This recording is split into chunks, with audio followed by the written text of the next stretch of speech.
sebaiknya tidak terus-menerus diberikan ASI instan, terus bervariasi dengan ASI buatan ibu sendiri. Jadi MPASI yang benar yang diberikan untuk bayi atau balita kita itu adalah yang memang kandungan gizinya sesuai dengan usianya. Kemudian teksturnya juga sesuai dengan usianya.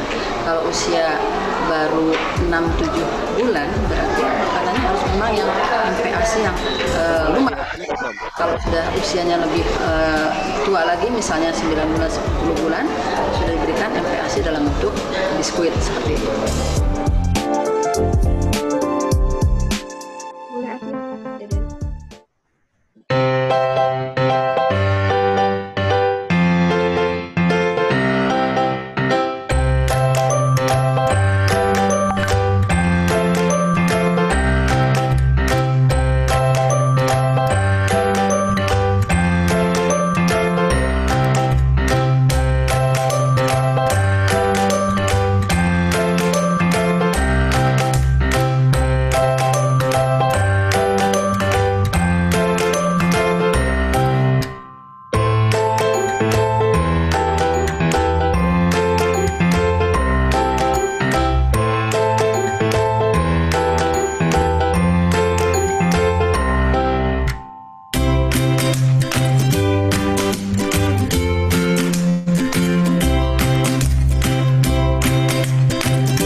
Jadi MPASI yang benar yang diberikan untuk bayi atau balita kita itu adalah yang memang kandungan gizinya sesuai dengan usianya.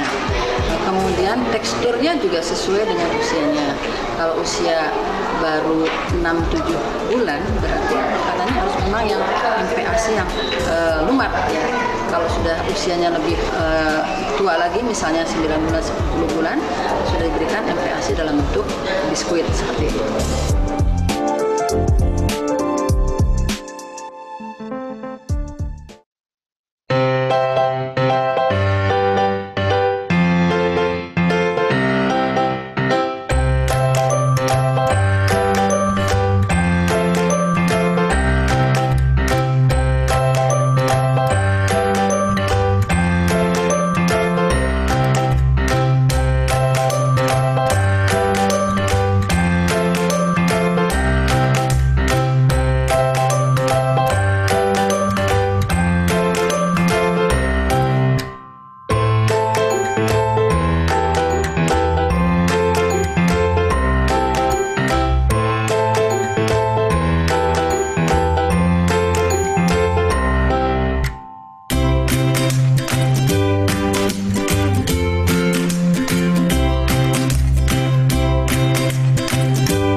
Halo Ibu-Ibu, Assalamualaikum warahmatullahi wabarakatuh. Selamat siang. Kita ketemu lagi di webinar Food for Good Indonesia. Sekarang sesi keempat ya. Saya mau nyapa dulu Mbak Sela. Halo Mbak, kita tes suara dulu kali ya Mbak.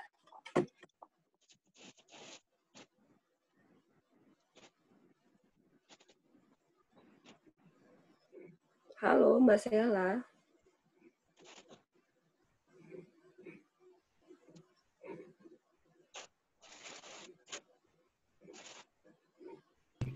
Halo, suaraku kedengeran? Oke, jelas sekali Mbak.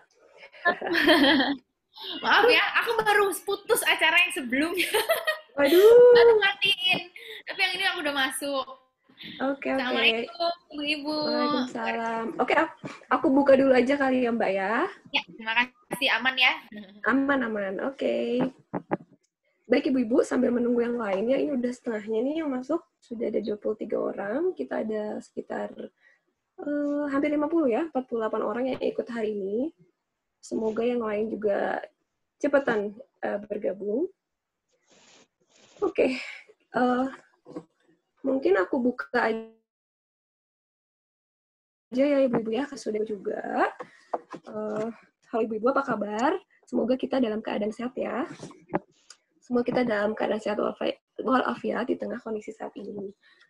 Ini cuacanya mendung, jadi semoga kita lancar hari ini acaranya. Oke, selamat datang di acara Food for Kids Indonesia, webinar Food for Kids Indonesia yang terakhir di bulan ini. Perkenalkan, saya Fitria Bunga Yunita atau biasa disapa Ita.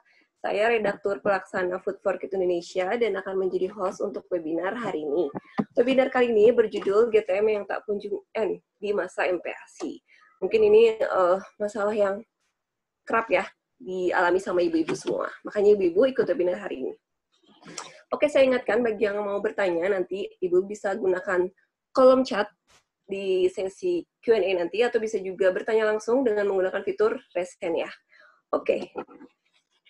Sebelum kita mulai webinar hari ini, saya mau memperkenalkan dulu nih Food for Kids Indonesia, tentang Food for Kids Indonesia penyelenggara webinar hari ini.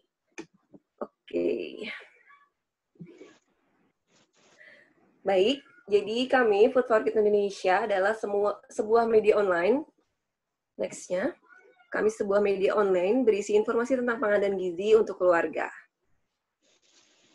Kemudian, cita-cita kami adalah menjadi referensi bagi orang tua untuk mendapatkan informasi yang akurat, terpercaya, logis, berdasarkan ilmu pengetahuan tentang pangan gizi dan kesehatan untuk keluarga.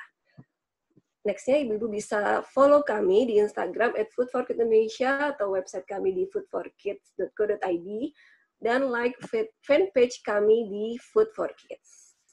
Oke, itu tadi tentang Food for Kids Indonesia penyelenggara webinar hari ini.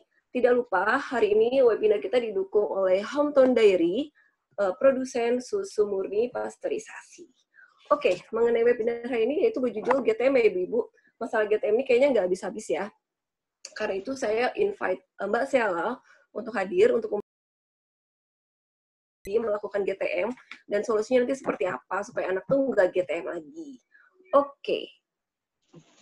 Kita invite Mbak Sela. Sebelumnya saya mau bacain dulu nih CV, sedikit profil tentang Mbak Sela ya. Jadi Mbak Sela ini seorang nutritionist, beliau lulusan Universitas Indonesia dan sekarang menjadi konsultan gizi di berbagai komunitas dan corporate. Nah, itu tadi sekilas perkenalan kita dengan Mbak Sela. Ibu juga bisa follow Mbak Sela loh di Instagramnya di @sela_septiani. Ada info menarik juga kegiatan-kegiatan Mbak Sela di sana. Oke, tanpa berlama-lama lagi Mbak, silakan ya Mbak ya untuk menjelaskan dan memaparkan materi kita hari ini. Silakan Mbak. Terima kasih banyak Mbak Ita atas introduction dan promosi acara saya dan Instagram saya. Terima kasih. Alhamdulillahirrahmanirrahim. Di rangkaian acara sebulan ini ya kita lagi tentang anak-anak. Alhamdulillah ini kedua kali aku mengisi di Food for Kids. Terima kasih undangannya. Senang sekali bisa bergabung lagi dengan topik yang seru banget. Seru banget karena aku sendiri punya anak 2 kan. Yang satu udah 6 tahun, besok 6 tahun. satu lagi 1,5 tahun. Oh, Nah, ini 1,5 tahun, enggak, 1 tahun 8 bulan sih ya, jadi mau 2 tahun. 2 tahun. Kelihatan banget bedanya. Yang pertama itu memang GTM, udah frustrasi dengan ke GTM-an karena saya masuk S1 saat itu. Saya S2 belajar macam-macam, wah saya baru tahu. Jadi saya S2 ketika anak aku udah mulai makan gitu loh. Wah, aku kemarin salah dong kayaknya kasih anakku makan gitu. Jadi makanya kok ada keluar GTM gitu kan. Yang kedua ini saya nggak pernah nyuruh makan atau mangsa makan gimana, tapi dia pokoknya senang sendiri makan deh. Alhamdulillah sampai sekarang sih belum ada GTM-an. Mau 2 tahun ya. Sedangkan kalau yang pertama di 2 tahun aja udah mulai kelihatan gitu. Kalau GTM kan udah mulai kelihatan bakat-bakatnya di 2 tahun gitu, udah mulai kelihatan. Jadi senang sekali aku bisa sharing bukan hanya ilmu tapi juga mungkin pengalaman gitu. Sebenarnya ini dari penelitian-penelitian yang ada juga sih yang akan saya share. Dan akhirnya saya aplikasikan penelitian ini. Aku share screen, sudah muncul belum Mbak Ita? Sudah muncul Mbak. Sudah muncul. Oke, aku langsung mulai aja ya acaranya karena ini weekend, ibu-ibu pengen dapat ilmu tapi lagi pasti padat jadwalnya. Jadi saya harap dengan informasi yang kompak sedikit tapi kena gitu. GTM-nya tak kunjung end. Jangan Mam, jadi besok semoga bisa end. Nggak besok sih, pasti butuh proses. Kalau terlanjur GTM mungkin butuh proses, tapi insya Allah bisa aman gitu ya. Nah, ini aku mau review sedikit materi yang saya bawakan di 2 minggu yang lalu ya. Bagaimana kita tahu anak kita posisi pertumbuhannya seperti apa gitu kan. Kita harus tahu, kita harus terus mengukur, menimbang anak kita dengan rutin biar tahu ada di range normal nggak ya anak saya, berat badannya, panjang badannya gitu kan. Nah, kemudian bagaimana pemberian MPASI yang benar. Jadi sebelum kita ngomongin kok GTM ya, benar nggak ngasih makannya? Sebelum kita ngomongin ke perilaku nih, kita ke teknisnya dulu. Bener nggak ngasih teksturnya? Di berapa bulan harus tekstur apa? Porsinya segimana? Jangan-jangan dikasih porsi makan kita. Nah, itu udah salah. Jadi bukan GTM, emang kebanyakan yang kita kasih. Jadi pertama dari teknis ini sudah benar. Kedua dari sisi pertumbuhan dia ada di normal. Kalau dia ada di kelebihan, kekurangan, memang bisa jadi mungkin ada something ya di tubuhnya sehingga perlu diperiksakan lebih lanjut. Mungkin tidak makannya karena hal lain. Nah, ini ya. Jadi ini penting. Kemudian ini tadi status pertumbuhannya, prinsip dari pemberian makan pendamping ini seperti apa gitu kan. ASI sebaiknya dilanjutkan sampai 2 tahun, bahkan lebih dari itu tidak masalah sebenarnya ya. Dari WHO jangan lebih dari 3 tahun ya, nggak mungkin tuh udah nggak ada apa-apa. Semaksa-maksanya 3 tahun, tapi itu juga sebenarnya nggak ideal ya, jadi 2 tahun bisa pelan-pelan disapih. Ya. Nah ini prinsip-prinsip, saya sedikit aja. Kapan anak disebut makannya beraneka ragam, ternyata kalau memenuhi 4 sehari, 4 dari 7 kategori yang ada ini, begitu kan? Nah, di sini kita akan lebih spesifik. Sulit makan itu apa gitu kan? Anak sulit makan kenapa? Terus sekarang nanti solusinya gimana gitu. Nah, sebelum aku ngomongin apa itu sulit makan, saya mau menjelaskan bahwa kita kadang-kadang tidak perlu khawatir. Tiba-tiba ada perubahan dari pola makan anak. Kok tadinya makannya atau neneknya kuat banget, sekarang kok menurun. Ini memang lumrah terjadi ya. Bisa dilihat nih, 0-6 bulan memang anak bantal, gembel, gemesin gitu. Kayak balon ditiup, endel, pengennya dicubitin gitu ya, pengennya kayak squishy gitu loh, kayak squishy gitu. Nah, ketika lebih dari 6 bulan, apalagi sudah masuk setahun, 2 tahun, kok anakku kayaknya mengurus ya? Nah, itu sangat subjektif sebenarnya bilang anak kita kurus. Kembali lagi kita cek pertumbuhannya, bener nggak nih kurus? Oh, masuk normal ternyata. Memang wajar, dia udah nggak gembel-gembel. Kasihan kalau gembel-gembel terus kan, sampai umur sekitar misalnya jadi gemuk gitu kan, kita tidak ingin begitu gitu. Jadi memang bagian dari pertumbuhan dia, bagian dari metabolisme tubuhnya yang terus berkembang, komposisi tubuhnya berubah gitu kan. Yang dulunya lemaknya banyak banget memang. Jadi memang dari ASI itu terutama yang paling kuat lemak. Jadi kalau ibu-ibu masih ASI, apalagi yang masih 6 bulan pertama, pastiin ibunya makannya cukup. Harus banyakin yang namanya selain serat tuh lemak-lemak yang baik ya, bukan lemak gorengan. Lemak gorengan itu buat tubuh kita, tapi nggak lari ke ASI. Ya, jadi lemaknya seperti apa? Lemak-lemak sehat, alpukat, minyak-minyakan, olive oil, apa gitu ya. Jadi carilah lemak-lemak sehat, daging gitu. Karena anak kita butuh sekali lemak. Komposisi tubuhnya juga sepertiganya lemak. Setelah mulai masuk setahun ke atas, toddler, dia akan mulai, akan beranjak nih menjadi remaja, dewasa. Maka harus seperti manusia pada umumnya, di mana nggak gembel-gembel lagi. Nih udah mulai berpostur gitu ya. Terus banyak airnya gitu kan dalam tubuhnya. Jadi jangan-jangan adalah air. Jadi jangan-jangan anakku ini kurang air kali ya, gitu. Bisa jadi loh. Jadi dehidrasi pun bisa mengurangi berat badan, timbangan gitu. Oke.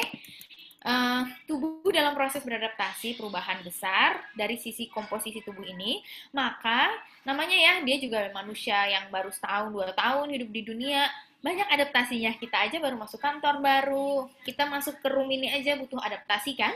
Nah, mereka pun butuh adaptasi, bukan hanya tubuhnya, tapi juga dari perilakunya. Agak rewel misalnya, itu bagian dari adaptasi. Pola makannya beradaptasi gitu. Jadi aku kok milih-milih makan gitu ya, dia akan pilih-pilih makan sebagai bagian dari adaptasinya begitu. Nah, oke. Kalau kita ngomongin sulit makan, sebenarnya ada banyak sekali. Ini di kategori mana sih disebut sulit makan? Anak saya nih nggak mau makan, ini sebutannya sulit makan atau memang lagi sakit? Lagi sakit memang nafsu makan hilang gitu kan. Jadi perlu sekali diperhatikan ini kategori normal atau enggak gitu. Ada yang disebut picky eater ya. Salah satu kriterianya orang disebut atau anak ya, biasanya anak-anak sebut picky eater karena jenis makanan yang dia mau dimakan itu kebanyakan atau overall hanya sedikit. Jadi kalau aku pikir-pikir ya, kok anak saya itu variasi makannya kecil sekali, cuma 10 atau 15 jenis makanan yang dia kenal. Dia cuma tahu wortel, dia cuma tahu nasi atau jadi bubur ya kan, teksturnya aja yang beda tapi rasanya sama. Dia cuma tahu sayur mungkin brokoli sama wortel cuma 2. Karbohidratnya cuma tahu nasi sama kentang deh. Kadang-kadang kan anak MPASI dikasih kentang kan. Tapi yang lain belum tahu. Proteinnya cuma tahu telur. Oh iya, aku pikir-pikir anak saya kok cuma tahu 5. Padahal udah umur setahun. Nah, kalau 6 bulan itu wajar. Nah, udah umur setahun, nah tingkatkan terus variasi yang diperkenalkan. Nggak perlu harus dihabisin. Tapi kita harus memperkenalkan sebanyak mungkin makanan. Ya. Picky eater ini adalah hal yang umum dan wajar. Menurut psikolog, menurut dokter spesialis anak, ini adalah hal yang umum terjadi. Jadi, memang bagian dari perkembangan psikologis, sosial, perkembangan metabolisme tubuh anak. Jadi, ini wajar sebenarnya. Jadi, jangan khawatir, Mams, gitu kan. Tapi nggak boleh diperpanjang. Nah, gimana biar nggak diperpanjang? Nanti kita bahas. Nah, beberapa sikap makan yang ekstrim bisa jadi terjadi. Nah, ini mungkin kita harus sedikit merubah atau memodifikasi cara kita memberi makan ya. Harus diamati, harus diperiksakan. Apalagi kalau ada tambahan-tambahan, kok bawah garis merah, kok garisnya pertumbuhannya turun ke bawah. Langsung konsultasi ya ke fasilitas kesehatan terdekat. Nah, kalau ngomongin susah makan ya GTM gerakan tutup mulut itu bukan karena anak picky eater aja. Ada yang disebut food jacks ya. Dia hanya mau makan satu jenis makanan, itu aja. Harus yang mereknya itu, bahkan anak itu pinter. Baru umur setahun aja dia tahu kentang McD sama kentang KFC beda. Dia maunya kentang McD. Kalau ayam maunya ayam KFC, ada nggak yang anaknya begitu? Jangan-jangan ini food jacks ya. Ini wajar, tapi harus kita bantu perbaiki. Agar ketika nanti firm, di umur usia sekolah ke atas, itu udah mulai kebentuk tuh pola makannya. Lebih sehat lagi, lebih bagus lagi. Nah, merek, warna, tekstur, dia anak apal gitu, dan harus sama. Hanya mau satu jenis makanan itu aja dalam waktu lama. Tiap makan, siang maunya kentang goreng, sore maunya kentang goreng itu lagi. Kalau kentang goreng yang digorengin sama mamahnya nggak mau, maunya beli di drive-thru McDonald gitu misalnya ya. Nah, menolak makanan lain, itu food jacks. Nah, itu wajar terjadi. Tapi harus mulai kita pelan-pelan. Oke, dia maunya kentang, kasih kentang. Tapi di pojokan kasih yang lain dengan hiasan yang lebih menarik. Gimana caranya lebih menarik perhatian dia, warna-warni, kayak apa. Ya, kenalin yang lain pelan-pelan ya. Penyebabnya biasanya memang karena kita memperkenalkan rasa di awal umurnya yang terlalu berasa gitu. Jadi ngenalin tentang McD di umur setahun gitu ya, karena kakaknya makan mungkin. Nah, kenalin umur 3 tahun lah gitu misalnya ya.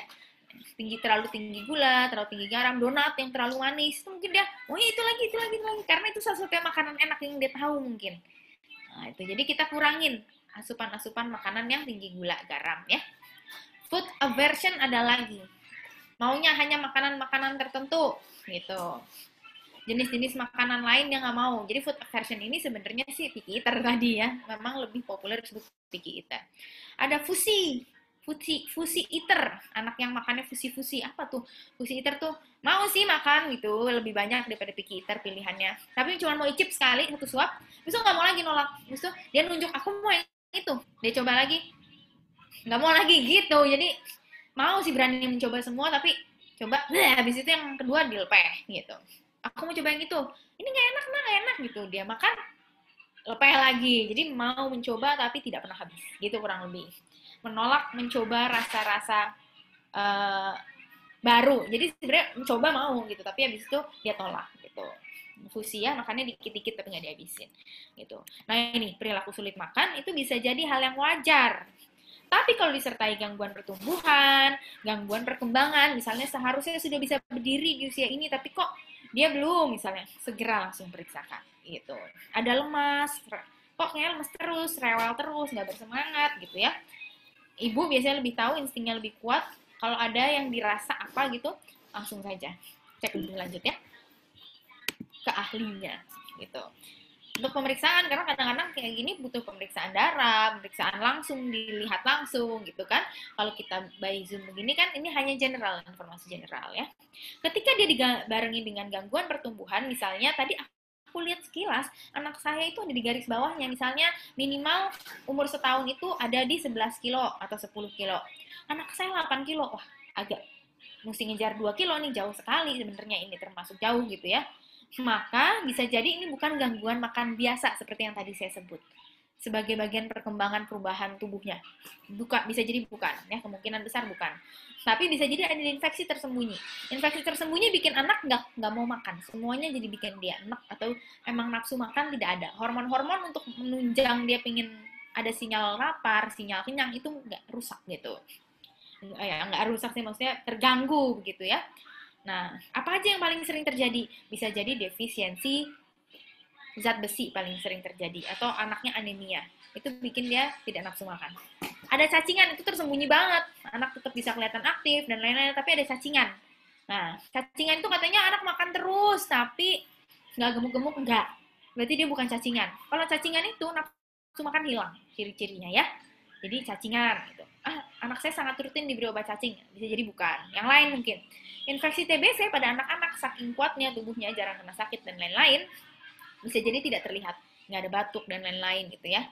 Hidden TBC itu hati-hati juga, mungkin perlu pemeriksaan lebih lanjut. Tapi itu kalau memang ada gangguan pertumbuhan tadi ya, beratnya kurang, tingginya kurang ya. Apalagi yang sering terjadi ISK pada anak-anak, infeksi saluran kemih ya. Paling sering terjadi 4 ini sih, dan lain-lainnya. Segera periksakan, itu aja. Karena nggak bisa cuma dilihat dari by Zoom, by workshop, by seminar gitu. Harus langsung diperiksakan lebih lanjut ke fasilitas kesehatan ya. Nah, tadi mana nih aku? Nah, jadi sekarang solusinya seperti apa gitu ya. Nah, ini beberapa solusinya ya. Pertama, kita harus memberi persepsi baik sejak dini tentang makanan. Jadi nggak boleh kita tuh memberi misalnya, jangan makan itu nanti keselak gitu ya. Itu harus dikurang-kurangin. Itu persepsi buruk.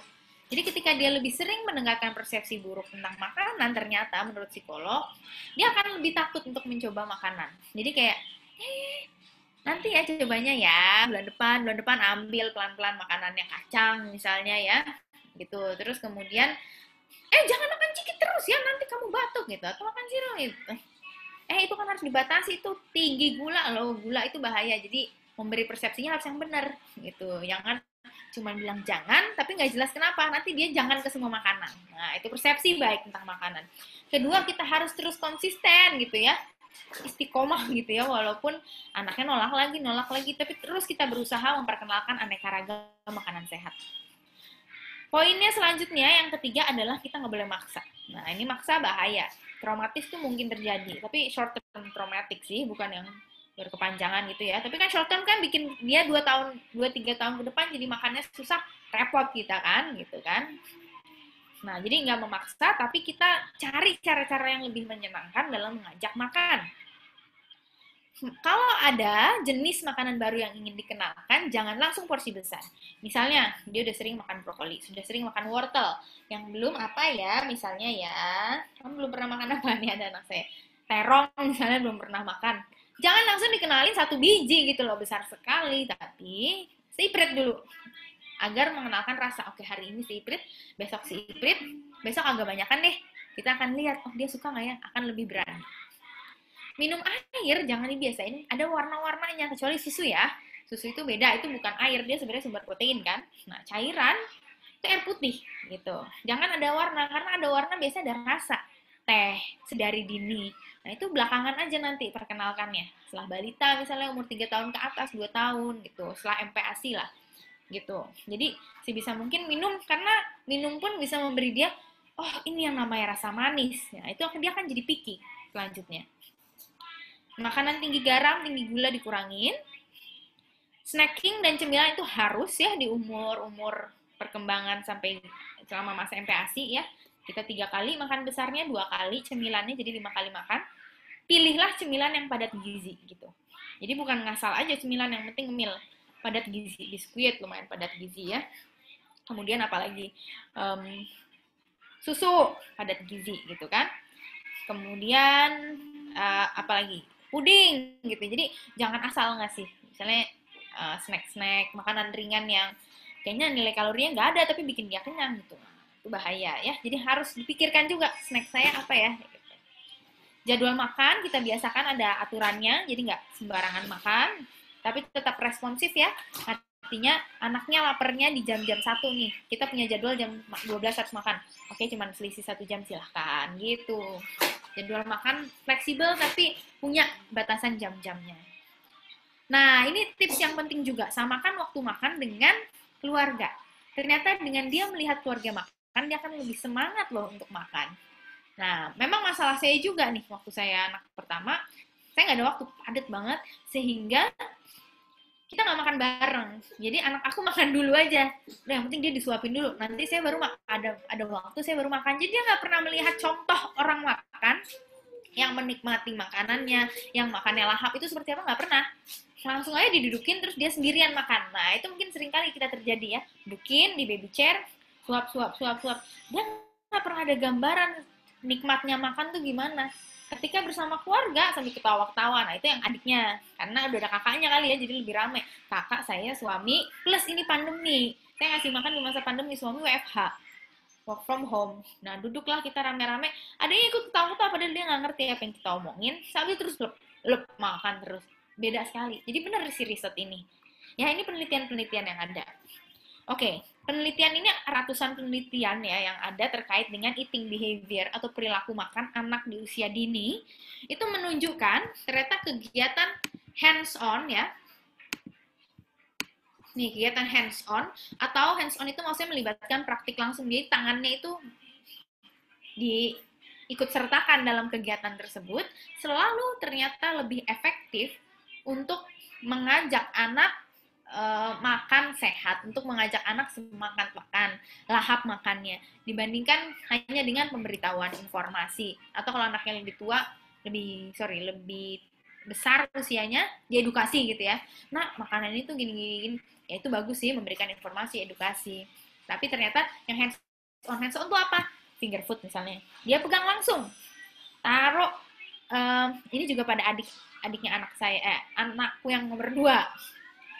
Kasih mangkok plastik, kasih sendok plastik, tapi kosong ya. Kalau diisinya saya juga capek banget karena ramburan kan di bawah. Udah dia akan explore sendiri dengan ini, pura-pura makan apa gitu. Kadang-kadang mungkin wortel aja dipotong-potong karena kan kalau hancur ke bawah ke lantai nggak repot ya, tapi kalau nasi agak repot gitu. Nah itu kasih aja, atau kasih mangkok kosong, sendok plastik, udah dia akan bereksplorasi, dia sibuk sambil kita suapin juga gitu. Jadi hands on, melibatkan si praktiknya. Kalau anak usianya lebih tinggi lagi, itu bisa diajak misalnya menghias makanannya. Ayo finishing makanannya, menghias kue yang ibunya buat. Ngajak masak agak ekstrim sih, tapi kalau berani ya boleh aja, tapi serem ya, ada gas, api, itu bahaya, hati-hati sekali. Nah, ini ada penelitian di sebelahnya lagi. Jadi, 2 nih kuncinya. Yang pertama harus praktik langsung. Ternyata ini efektif. Yang kedua, ternyata memang selalu kuncinya ada di orang tua. Dia ngomong selalu parents, bukan caregivers. Caregivers itu yang merawat. Yang merawat kan bisa jadi orang tua, tapi kalau orang tua yang kerja kan bisa jadi yang dititipkan kan. Tapi sebenarnya peran kuncinya ada di orang tua. Jadi memang berat ya, Moms, tanggung jawab kita ya, makanya surga balasannya. Semoga apa inilah dimudahkan ya jalannya ya dalam memberikan makan. Tapi ini akan berlalu, umur baru berapa tahun, nggak kerasa setahun 2 tahun, tiba-tiba udah TKA, TKB tuh, udah makannya udah anakku tuh, lah sekarang udah nggak bisa berhenti makan gitu loh, pinginnya makan terus. Nah di situ kita juga kuncinya, seneng ya ngeliat anakku makan apa aja dikasih, bisa kelihatan nanti, wah ada bakat-bakat gemuk misalnya gitu kan, kita kan nggak pingin ya begitu. Jadi ketika dia nggak kekontrol pinginnya makan terus, mungkin karena pingin tumbuh terus badannya, kasihlah makanan-makanan yang sehat, juga tetap dijadwalkan, jangan loss gitu. Kemarin anakku nggak makan sama sekali, balas dendam, sekarang dia lagi senang makan, kasih ya itu.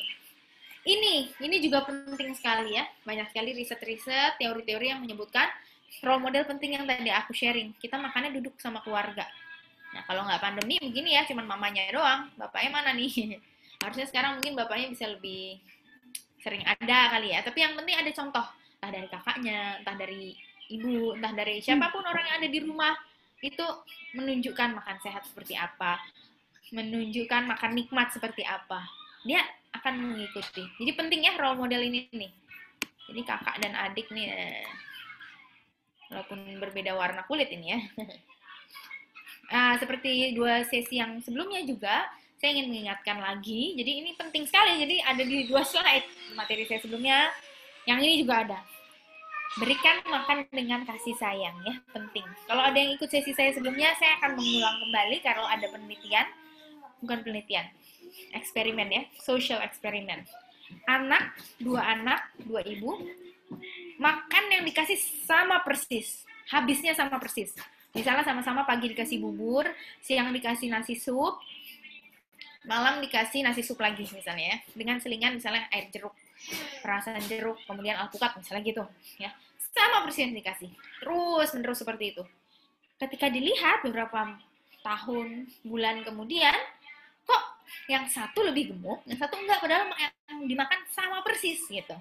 Bukan lebih gemuk ya, lebih berat gitu masa tubuhnya, lebih tinggi timbangannya, tapi dua-duanya normal sih. Nah, kenapa ya gitu? Oh ternyata yang satu ibunya disuruh kasih makan, kasih aja sambil ngapain, main handphone kayak nonton Korea apa bebas, yang penting kasih makan. Yang satu lagi dengan anaknya dilihat fokusannya kepada anak, kasih sayang, makan sayang gitu, nggak ada marah dan lain-lain. Ternyata beda hasilnya. Jadi emosi kita ketika beri makan itu juga penting. Itu susah kan? Susah nih prakteknya, memang berat loh. Apalagi anaknya udah 2 kadang-kadang gitu kan, yang satu ingin marah sama yang satu lagi juga kena jadi suapin. Tapi itulah, saya pun juga belajar dari sini dan merasa, oh iya ternyata apa yang saya ucapkan ini saya praktikkan kepada anak kedua saya beda gitu. Kasihan anak pertama saya, jadi saya merasa bersalah juga, jadi sekarang mencoba untuk memperbaiki semuanya gitu. Ya, jadi semoga ini juga bisa diterapkan dan bermanfaat untuk Bunda semua. Karena di saya pun teori ini ternyata benar adanya gitu. Nah, kreativitas dalam berkreasi untuk menu sehat, karena kadang-kadang kalau kita ngomongin sehat, anaknya nggak mau. Sayur anakku nggak mau, nah itu kan menu sehat. Susu anakku nggak mau, itu kan sehat. Jadi susu maunya yang manis-manis misalnya gitu kan. Nah, tadi kan sponsornya ada Hometown. Hometown itu susu murni. Jadi kayak susu sapi pure, nggak ada gula, nggak ada apa, tasteless kan, plain, nggak ada rasa. Nah, jadi gimana dong, anakku nggak mau, maunya ada rasa. Oke, kalau gitu, biar lebih aneka ragam, variatif, karena susu ini sumber protein, kita mix sama apa? Oh, anak-anak kok gitu sekali serat, buah-buahan. Kasih strawberry di blender, dikasih di food processor, di mix. Ternyata rasanya enak, susu campur strawberry. Nah, kemudian apa lagi ya? Oh, coba membuat puding susu. Ada apa nih? Pisangnya, puding susu pisang. Atau susu di mix pisang di blender. Nah, itu juga enak. Jadi, memang kreativitas pun dituntut. Emosi kita harus stabil dituntut. Jadi, Mam, semangat dalam menjalankannya. selain makan sehat, apalagi yang bisa terus membantu perkembangan pola hidup sehat anak gitu ya, dan juga memicu nafsu makan anak. Nah, hati-hati dengan aktivitas fisik. Kurang aktivitas fisik, kebanyakan gadget itu juga bisa ngurangin keinginan dia untuk makan. Ya, jadi biarkan dia aktif bergerak. Minimal berapa nih tulisannya? 60 menit setiap harinya ya, minimalnya. Cukup istirahat juga penting. Kurang tidur, jadi lemes, jadi rentan terhadap penyakit, dan lain-lain. Itu juga pasti merubah metabolisme tubuhnya yang berpengaruh pada ujung-ujungnya, kenapa ya dia kok jadi kurang berminat gitu kan. Bisa dilihat nih, anak-anak MPASI berarti di sini kira-kira berapa jam? 11 lah ya, 11 jam ya, kurang lebih minimalnya. Kurang lebih mungkin itu yang bisa aku share. Compact, tapi satu slide-nya aja itu menerapkannya susah bener. Aku tuh sebagai orang tua juga susah. Jadi semangat, walaupun sedikit, walaupun sedikit tapi sulit, tapi semoga kita bisa menerapkannya gitu ya Mbak Ita ya. Terima kasih Mbak Ita. Aku kembalikan lagi moderator kita. Oke. Iya. Silahkan Mbak. Baik. Ya, makasih Mbak Sela penjelasannya. Aku mau nanya nih Mbak, sebelum ibu-ibu ya. Kapan anak dibilang GTM? Kalau misalkan kita baru memulai MPASI itu di usia 6 bulan. Terus anak udah menolak untuk makan, apa itu bisa dibilang GTM atau enggak Mbak? Atau kita harus coba berapa kali gitu? Oke, jadi nggak ada patokan pasti. Tapi 6 bulan ini belum ada perilaku-perilaku kayak tadi ya, misalnya kita keseringan ngasih gula. Karena kan kita belum kasih gula sama sekali kan, kita keseringan ngasih apa gitu. Kan kalau dia mau sedikit-sedikit gitu ya, itu mungkin proses dari dia, perubahan dari tadinya ASI tok jadi tiba-tiba ada rasa baru gitu ya, sehingga bisa jadi itu wajar. Jadi bisa jadi itu mungkin belum disebut GTM, tapi memang bagian dari adaptasi gitu. Tapi kalau terus berkelanjutan 9 bulan, 6 bulan sampai 9 bulan gitu terus, ya Allah capek banget. 6 bulan mungkin di minggu pertama kok susah-susah, lama-lama kayaknya aku tahu nih patternnya anakku makan seperti apa ya. Patternnya anakku makan seperti apa, lama-lama iya pinternya lahap ya. Nah itu. Nah kalau misalnya berketerusan, itu perlu diperiksa juga bagaimana kurva pertumbuhannya. KMS dicek naik, stabil, atau menurun, atau tinggi badannya kurang, berat badannya kurang. Nah itu tadi yang aku sebut. Mungkin ada hidden infection yang nggak kelihatan. Ya, jadi ya yang tadi 4 tadi itu ya. Sebenarnya sering tuh terjadi. Jadi mungkin perlu diperiksakan lebih lanjut. Mungkin nanti dikasih suplementasi zat besi misalnya begitu. Itu sih. Oke, jadi untuk awal sebenarnya itu masa perkenalan ya. Jadi anak itu juga belum tentu mau gitu. Jadi harus dicoba terus ya, gitu ya Mbak ya. Iya, coba terus, porsinya dimulai dari yang kecil untuk mencobakan makanan baru. Konsisten, dia mau nolak-nolak terus, kita tetap sehari 3 kali kasih makan besar. Jadi tetap ke jadwal ya, ikutin jadwalnya aja dulu. Oke, ini ada pertanyaan Mbak dari Ibu Fitri. Mau tanya, anak aku lagi tumbuh gigi katanya. Kadang suka dikasih titer yang didinginin itu. Kadang dia lebih seneng makan bubur sambil dicampur air sedikit-sedikit, jadi encer. Nah, kira-kira itu baik nggak dari segi gizinya? Kebetulan anak aku lagi kejar target berat badan katanya. Lagi tumbuh gigi, jadi maunya makanan yang bubur yang encer kayaknya, karena dicampur air. Umurnya berapa bulan? Wah iya ini, umurnya berapa bulan ya Ibu Fitri? 7 bulan, 8 bulan, mungkin ya di tahun-tahun kurang gitu kali ya. Maaf ya Mbak Eka, ini ada kakaknya nih. Nah, oke. Jadi memang ketika tumbuh gigi itu bisa jadi ada ketidaknyamanan. Memang ada beberapa tips yang bisa dilakukan. Salah satunya adalah yaitu ngasih yang dingin-dingin ke giginya gitu kan. Kasih titer ya nggak masalah, tapi jangan pas lagi jam waktu makan malah dikasih titer gitu kan, malah dia keenakan titer karena aduh nggak nyaman banget aku, jadi titer. Nah kalau masalah makannya mau yang cair-cair ya nggak masalah karena dia masih di bawah setahun kan, kecuali misalnya dia udah setahun lebih nih mau tumbuh gerahamnya gitu kan. Nah, itu mungkin makannya dilunakkan sedikit aja nasinya, misalnya nasinya turun sedikit, teksturnya jadi tim gitu kan. Tapi ya, nggak pure jadi cair semua, jadi turun tekstur full gitu. Jangan begitu gitu ya. Jadi tergantung dari usianya makannya seperti apa. Mau dikasih titer silahkan, tapi ya waktunya dilihat. Kalau waktunya makan, ya sebaiknya makan. Atau sesekali bisa juga, boleh juga. Misalnya mama di food processor tuh bikin buah-buahan, mungkin di blender gitu ya. Kemudian dimasukkan jadi popsicle gitu loh, kayak es-esan, atau masukin ke plastik, diikat. Nanti kan kalau dibekuin kan keluar jadi ada bentuknya tuh. Nah, itu bisa jadi titernya dia tuh, titer alami ya. Nah, jadi buat gigitannya dia itu bisa tuh seperti itu. Jadi buahnya dia dapet, kenyamanan dia dari giginya yang lagi gak enak tumbuh juga dapet, bisa juga. Tapi yang dipastikan adalah ketika dibandingkan titer dingin itu aja ya. Boleh. Bisa jadi sebagai pengganti, bisa tuh seperti itu. Nah, tapi kadang-kadang kan emang anak boleh bayi dikasih es boleh gitu kan. Nah, sebenarnya nggak masalah, asalkan kadang-kadang kalau kita ngomongin es, apalagi kalau beli ya, ini airnya air mentah apa air matang, air bersih atau tidak gitu kan, karena air dingin sama air panas itu aman membunuh kuman kan, karena suhu tinggi. Kalau suhunya rendah kan khawatirnya ada yang nggak boleh gitu. Kalau misalnya air dingin bisa jadi kebersihannya mungkin kurang dan mudah sekali ditempel sama bakteri, kuman. Jadi hati-hati di preparation-nya, harus bersih. Buahnya dicuci dulu gitu. Jadi gitu kurang lebih. Tadi katanya rupanya ini usia anaknya 6,5 bulan, Mbak. Jadi baru makan ya kayaknya. Ya, 6,5 bulan. Oke, nggak masalah. Berarti memang tekstur masih cair, masih ya semi padat begitu kan. Terus kemudian titer yang diberikan, asalkan tetap diberikan makanan sesuai kebutuhan. Gitu ya, Mam. Oke. Semoga membantu ya, Bu. Selanjutnya dari Ibu Eksma.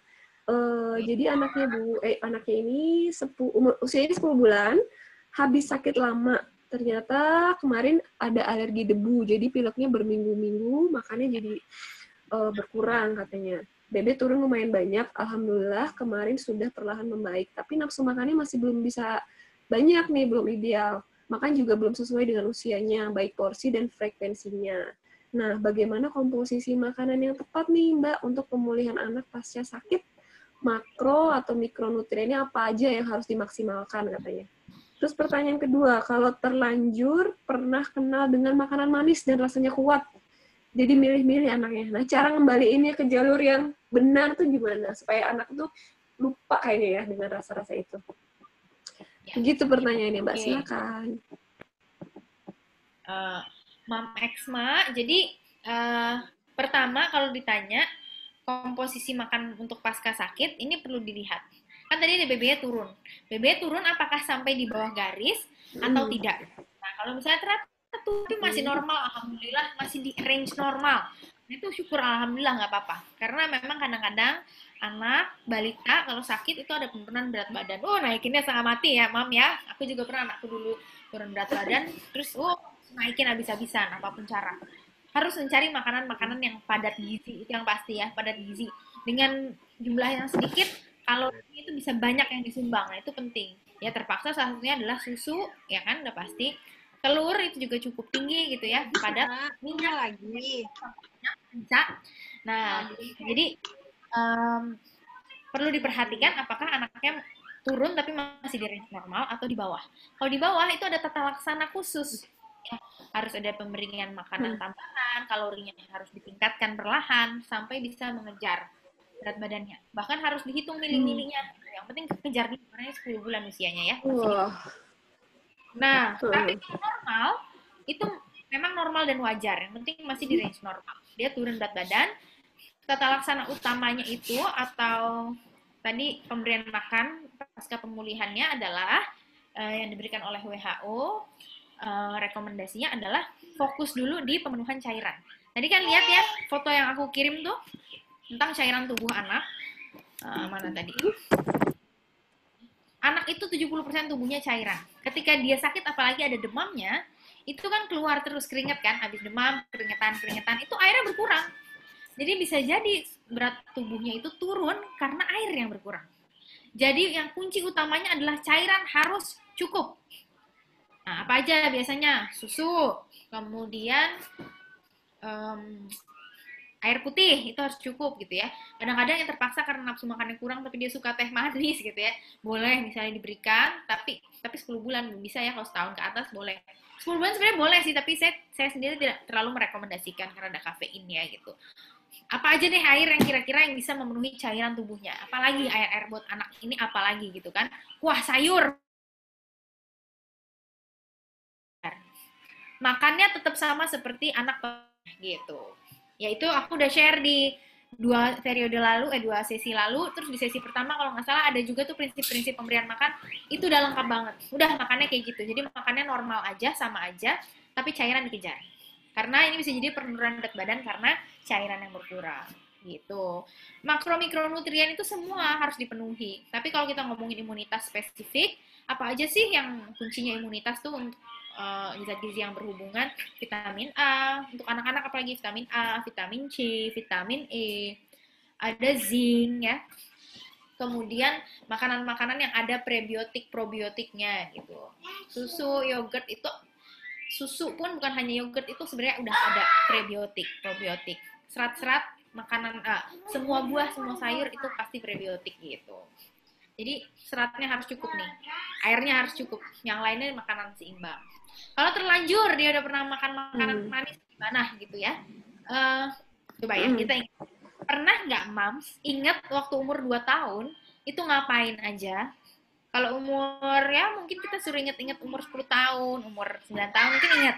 Tapi umur 2 tahun waktu bayi ngapain, MPASI aku dikasih apa, itu kita udah lupa. Kenapa? Karena anak memorinya kuat tapi dia masih sifatnya short term memory. Memorinya pendek. Besok bisa lupa, besok bisa lupa. Kita harus cepat alihkan. Jadi ini masih ada kesempatan, apalagi umurnya masih segini. Nggak apa-apa, pelan-pelan kita tukar. Jadi yang biasa dia makan ya udah, kalau kita cabut semua full, pasti berubah pola makannya. Pasti jadi BTM, full nggak mau makan. Apa yang biasa dia makan, kasih tapi kurangin. Apa yang dia tidak biasa makan, kasih, porsinya nanti tingkatkan pelan-pelan. Disubstitusi, ditukar tapi perlahan. Gitu. Mungkin kurang lebih gitu ya, Mam Eksma, semoga cepat sehat. Ya, jadi perlahan-lahan ya dihilangkannya kayak. Amin. Nggak bisa kaget. Nah, jadi perlahan-lahan ya Mbak dihilangkannya, nggak bisa. Betul. Ini mengenai cara makan nih dari Ibu Yuanita Ayu. Jadi kalau makan sambil main itu bahaya nggak sih Mbak? Terus kalau misalkan, kan ada waktu makan nih cuma 30 menit aja gitu. Itu hanya 30 menit aja atau boleh ditambahin waktunya sampai makanan itu habis? Mbak. Ya, idealnya sebenarnya 30 menit ya. Jadi kalau 30 menit makanannya nggak habis, sebenarnya kita harus stop. Artinya makanannya nggak habis. Selanjutnya nggak habis. Kalau gitu kita langsung bikin aja 4 kali makannya. Langsung hari itu, biasanya kan makan harus 3 kali sehari, langsung aja jadi 4 kali, tapi tetap ada snacking.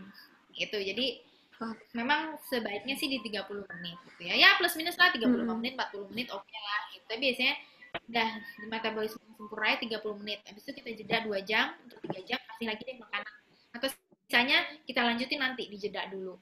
Makan sambil main sebenarnya kalau bahaya, sifatnya bahaya fisik, bahasa itu nggak ada sih gitu ya, tapi lebih ke mungkin bahaya perilaku makannya gitu ya, karena dia terbiasa makan adalah bagian dari pendamping mainnya. Jadi makan dia nggak butuh, tapi mainnya dia butuh gitu kan.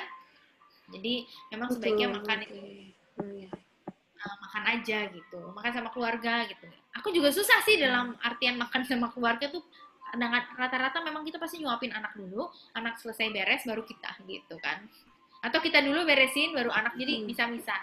Kalau ada waktu lowong, jadi nggak harus tiap saat. Tapi untuk membiasakan mungkin seminggu 2-3 kali lah dia ngelihat orang lain makan dengan menyenangkan ya, jangan makan sambil berantem misalnya, itu beda lagi. Makan sambil menyenangkan. Makan sambil gosip-gosip, nah itu beda lagi tuh. Jadi role model itu juga. Jadi role model itu juga penting ya Mbak ya. Oke, ini lanjut dari Ibu Sarah. Ibu Sarah, jadi anaknya usianya 14 bulan, tapi cuma makan 10 suap katanya, Mbak. Itu udah sesuai atau terlalu sedikit atau gimana tuh, Mbak? Gimana cara ningkatin nafsu makannya kalau misalkan 10 suap itu masih terlalu sedikit? Ini sekitar 1 tahunan ya. 10 suap ini maksudnya dalam sehari atau sekali? 14. Sekali makan cukup banget. Nah, itu.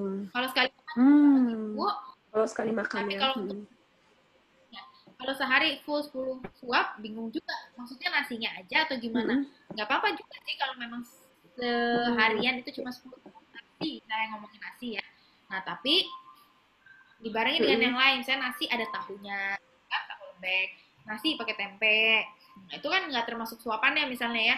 Untungnya cuma 10 suap nasi gitu, tapi ada tahu tempe, nanti ada snack-snack, ada roti dan lain-lain. Nah, dan lain-lainnya ini harusnya bisa membantu memenuhi. Kasih buah kan juga nggak ngomongin 10 suap kan, buah itu kadang-kadang kita ingatnya sebiji, setengah biji gitu kan, setengah buah, setengah butir, 1 butir, 2 butir gitu ya.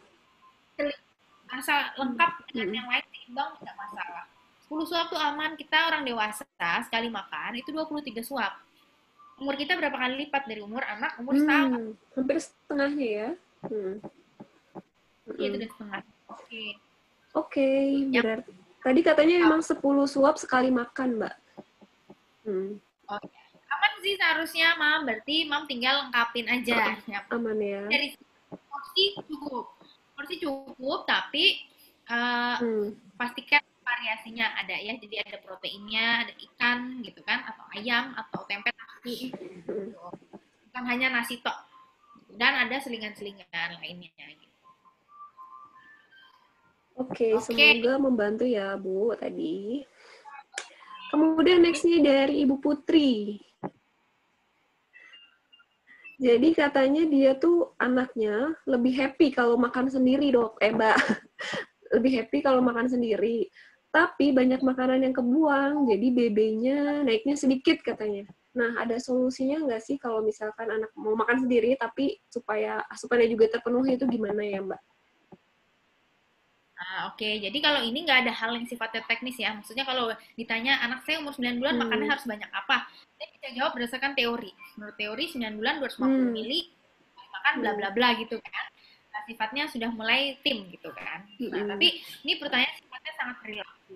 Nah, ini memang kalau perilaku itu bisa sangat beragam. Keunikan anak memang kan manusia unik. Jadi keunikan cara makan anak bisa berbeda-beda. Tapi ini mungkin dari pengalaman saya dan juga mengkombinasi tadi informasi-informasi kalau memang dia akan happy dengan dia hands on, megang sendiri. Nah, itulah gunanya finger food. Jadi kalau saran saya adalah kasih dia makanan finger food yang memang dia bisa pegang dan nggak bakalan berhamburan. Misalnya kasih sosis, ya sosis yang sehat dan aman untuk anak lah. Bikin sendiri. Dia pegang atau ya, atau pegang wortel yang bisa dipegang. Dia makan kan? Nah, sambil dia makan, kita bantu dia, kasih makan, kita suapi yang sesuai kebutuhan dia gitu. Jadi nggak pure, anaknya happy banget makan sendiri, semua dikasih sendiri. Nggak, alihkan dia, biarkan dia bereksplorasi dengan makanan apa gitu ya, yang bisa dipegang, yang bisa diraihnya, nggak jatuh-jatuh gitu kan. Dengan kita tetap menyuapi. Nasi itu biasanya anak umur 1 tahun makan sendiri pasti berhamburan. Jadi nasinya mungkin dari kita, supnya dari kita, proteinnya dia pegang sendiri, telur pegang sendiri masih bisa gitu kan. Nah, jadi kita pilih-pilih apa yang bisa dia pegang, apa yang bisa untuk mengalihkan, apa yang sambil plank dikit suapin gitu kan. Plank dikit suapin gitu.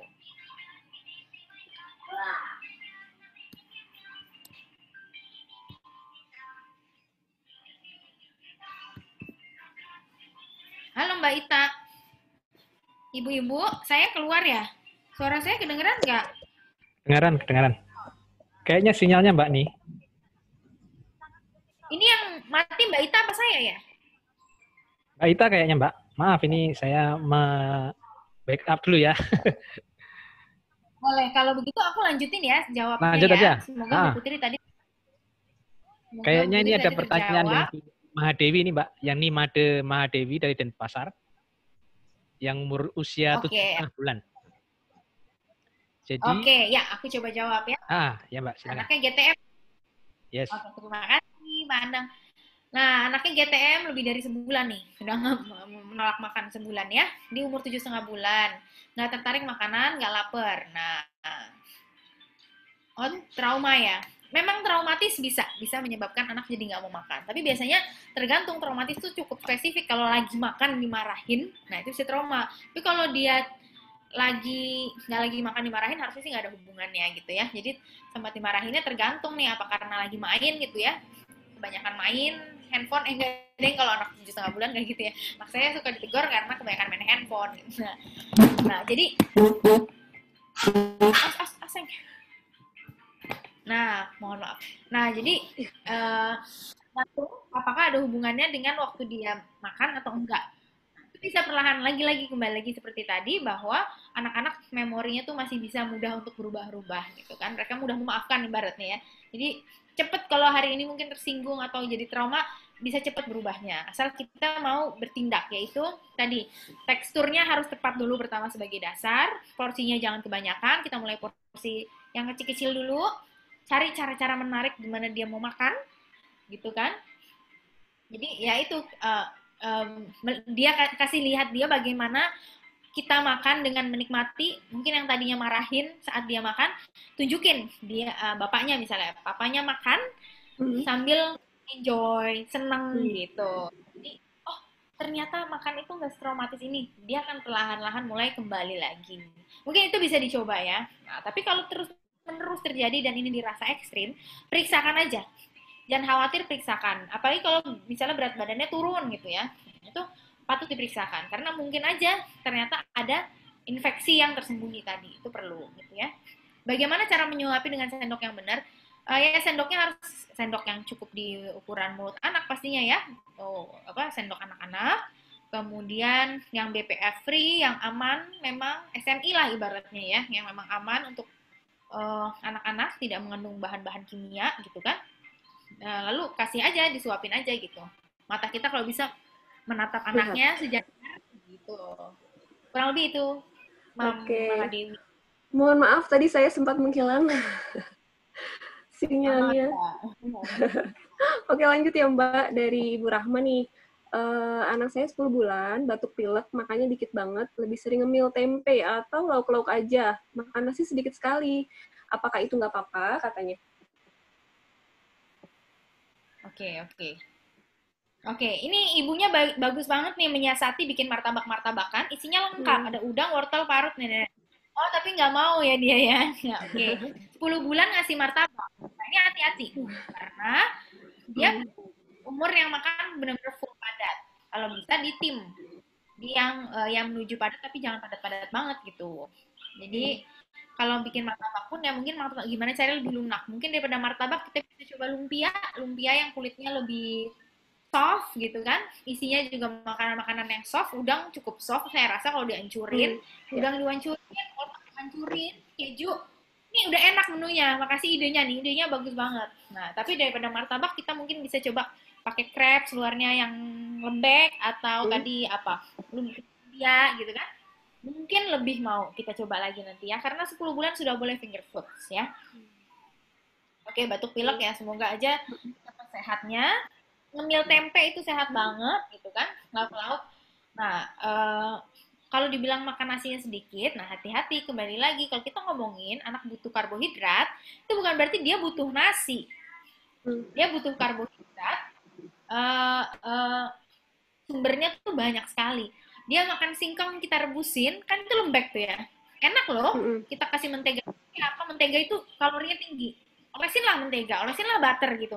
Singkong pakai butter itu aku sering banget ke anakku. Parutin keju, singkong keju ya. Enak banget itu. Gitu ya, Dok. Jadi boleh coba singkong keju. Untuk mengejar tuh bisa. Ngejar-ngejar pertumbuhan tuh bisa. Jadi nggak harus nasi, banyak banget. Kentang juga dikasih juga bisa mungkin ya. Kentang itu juga karbohidrat. Jadi nasi itu tidak harus. Yang harus itu karbohidrat. Dan karbohidrat tidak selalu nasi. Bisa kentang, bisa singkong, bisa ubi, bisa tepung-tepungan. Apalagi ya? Nah, apalagi Mams coba roti. Roti. Nah, mie itu boleh loh. Nggak boleh mie instan karena bubuknya kan terlalu asin. Tapi kita masak mie telur yang lembek banget mie telurnya. Dimodifikasi sendiri, kasih sayur kayak apa-apa, boleh, silahkan. Gitu. Kalau roti whole wheat boleh nggak tuh Mbak?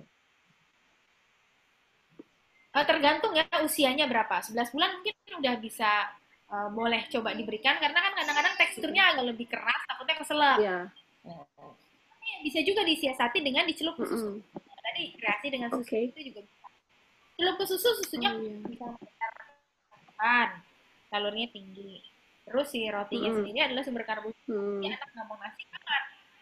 Ada telur sama susu, ada apa tadi susu pakai roti gitu. Gitu.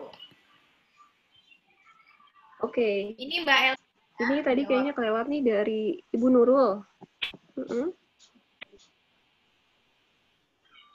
Oh iya. Iya nih Mbak, tadi dari Ibu Nurul. Jadi kalau kan porsi makan itu 125 ml ya sekali makan. Itu katanya boleh nggak? Katanya dikit-dikit ya? Boleh. Jadi memang tergantung, kalau anak bisa menghabiskan itu silahkan. Kalau nggak bisa berarti jangan di 2-3 kali makan. Dibikin 4 kali makan. 4 kali ya. Tapi tetap ada cemilannya. Oke. Ini ya. Jadi tetap terpenuhi kebutuhannya ya Mbak. Gimana mamah menyiasatinya silahkan. Gitu. Oke. Oke, Mbak Elvina ya? Sepertinya sudah semua ini. Ada Mbak Elvina udah ya tadi ya? Oh, tadi Mbak keluar, Mbak Ita keluar. Iya. Jadi aku nggak ini nih. Nggak kecap belum nih. Ada yang nanya, baca ya. Nih, kalau anak duduk di high chair, beberapa merengek.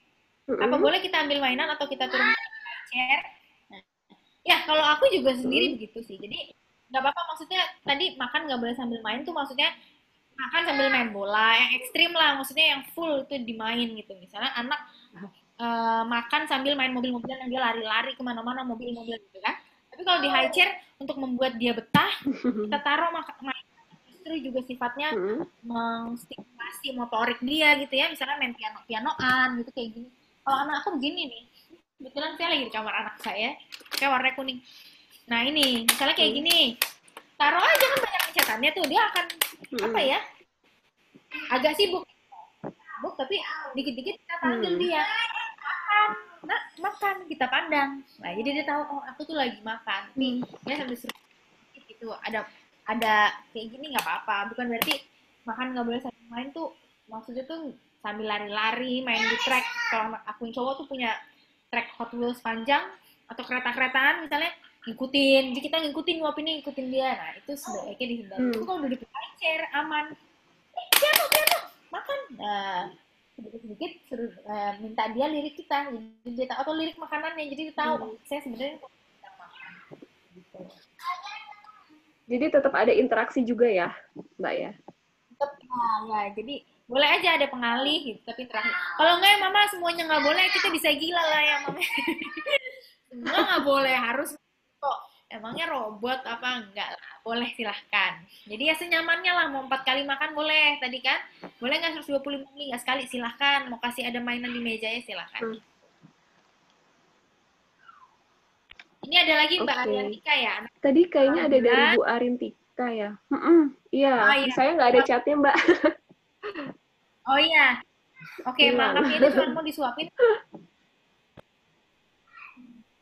Awal MPASI lebih sering susah mangapnya. Saat mau disuapi dengan sendok yang berisi makanan, harus dipancing dulu agar mau buka mulut. Oh, misalnya apa? Pakai es batu. Anakku juga pernah begitu. Es batu, nanti dia mangap aku kasih. Ya. Kadang-kadang cara-cara begitu bisa aja kita coba, asal itu bukan kesan yang terjadi kan. Kadang-kadang ada anak kayak anak saya, ya dia lagi posisi ngantuk banget gitu ya, ngantuk banget, tapi saya nggak mungkin nggak ngasih makan saat itu gitu, karena saya mau ada acara online. Jadi ini akan terlambat banget ngasih makannya, atau dia harus makan gitu baru tidur. Jadi terpaksa banget tuh. Kadang-kadang biar mau mangap ya gitu, pakai es batu misalnya biar mangap-mangap, suapin makan. Ya sesekali itu memang gimana ya, daripada tidak makan sama sekali.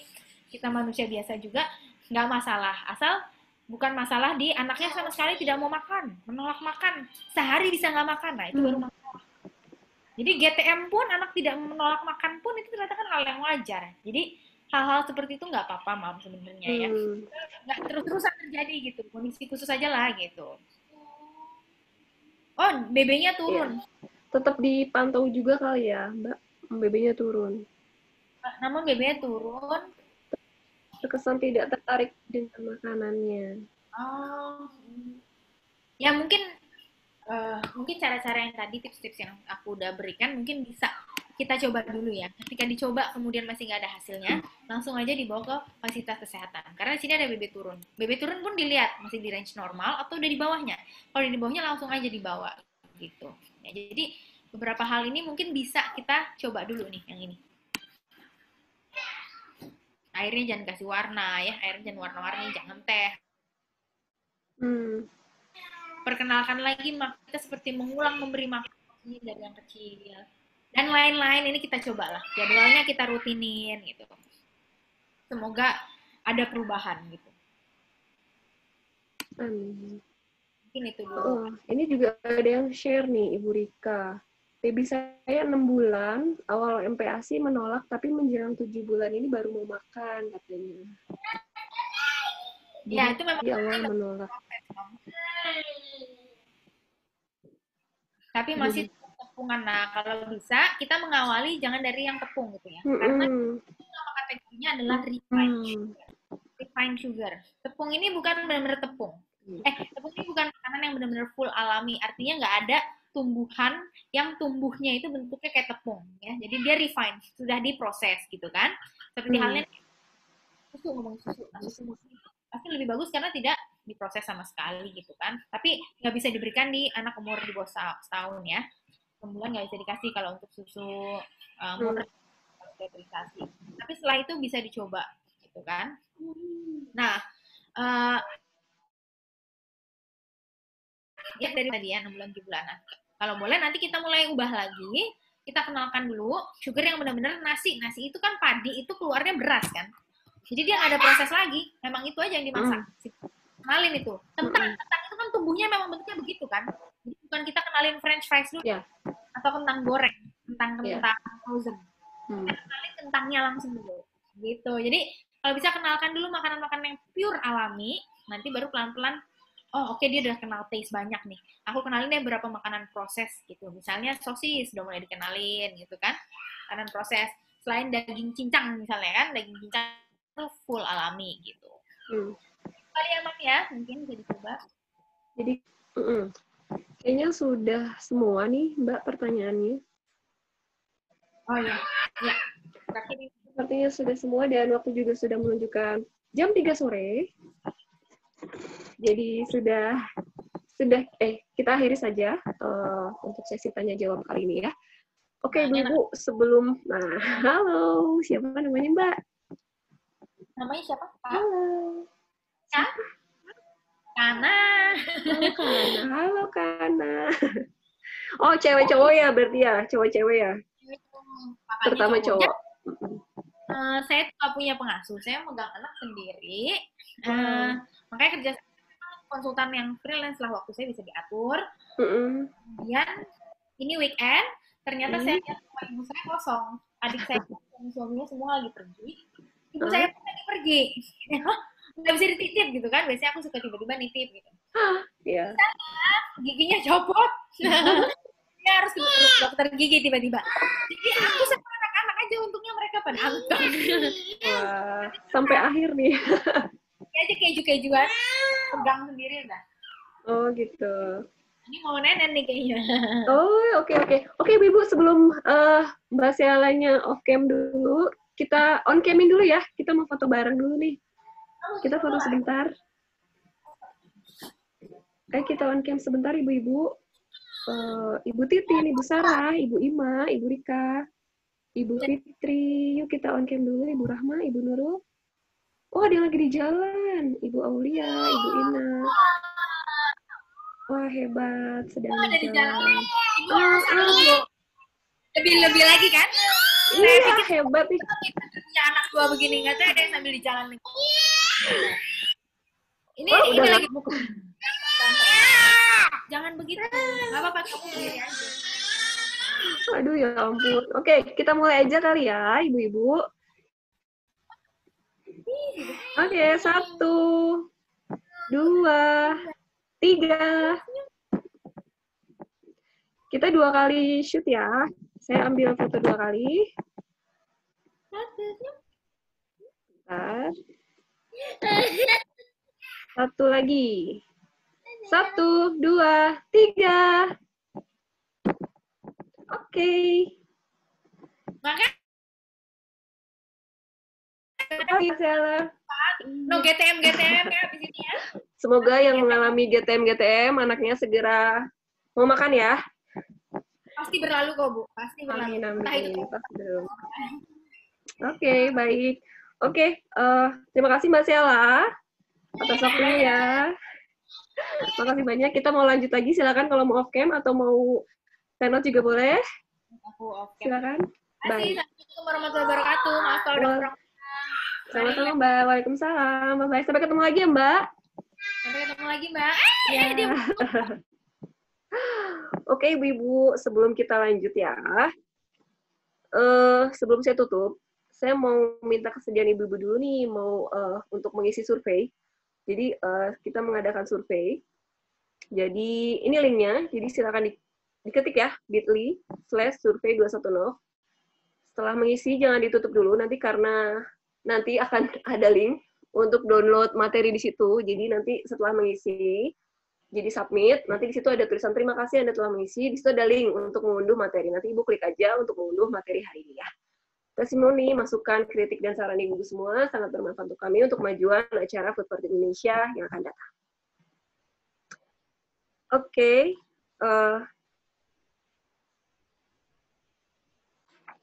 Selanjutnya, saya juga minta kesediaan Ibu-Ibu. Jika Ibu-Ibu ingin mengisi seperti ini, summary. Ada 10 hadiah dari Hometown Diary bagi Ibu-Ibu yang mengisi summary berikut ini. Jadi silakan diisi aja Ibu-Ibu. Jadi hal apa yang Ibu dapatkan dari webinar hari ini, tuliskan saja poin-poinnya atau apa saja yang Ibu dapatkan dari webinar hari ini. Kemudian di-upload, silakan di-upload di Instagram story-nya. Jangan lupa mention @food4kids-Indonesia dan @Hometown Diary. Nanti saya akan share template-nya ya di grup. Nanti Ibu silakan upload di Instagram masing-masing. Oke. Sepertinya itu saja acara kita hari ini. Kita sudah selesai Ibu-Ibu sampai di akhir acara. Terima kasih kepada Hometown Diary atas support-nya. Terima kasih kepada Mbak Sela. Terima kasih juga kepada Ibu-Ibu yang sudah ikut dari sesi pertama ya, sampai sesi terakhir. Terima kasih. Semoga bermanfaat. Maaf untuk segala kekurangan. Saya pamit. Sampai jumpa pada acara Food for Kids Indonesia selanjutnya. Wassalamualaikum warahmatullahi wabarakatuh. Sampai jumpa Ibu-Ibu. Terima kasih.